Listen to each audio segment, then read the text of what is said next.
le président du conseil Mamadou Kassé le maire Papa Banda Dièye ak responsable ñi nga xam ne ñëw nañu ñun ñëpp dañuy julandoo loolu lu rafet la ñu ngi koy rafetlu bu baax a baax ci li nga xam ne imam bi wax na ko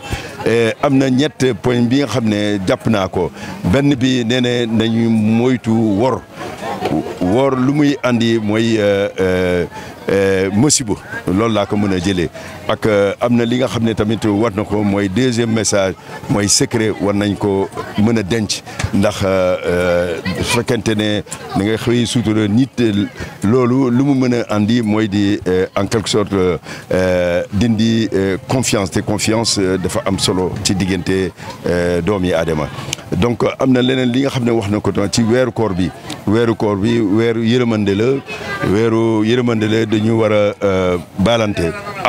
te maa ngi profité di baal ñëpp di baalu et en même temps di jégalu ñëpp di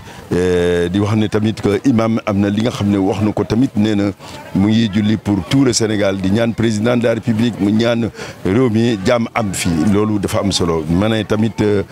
nawet bi sorewul noonu ñu ngi ñaan suñu borom ñu mën a ko ñu am nawet bu baax nawet bi nga xam ne ndaxtaange lay andi.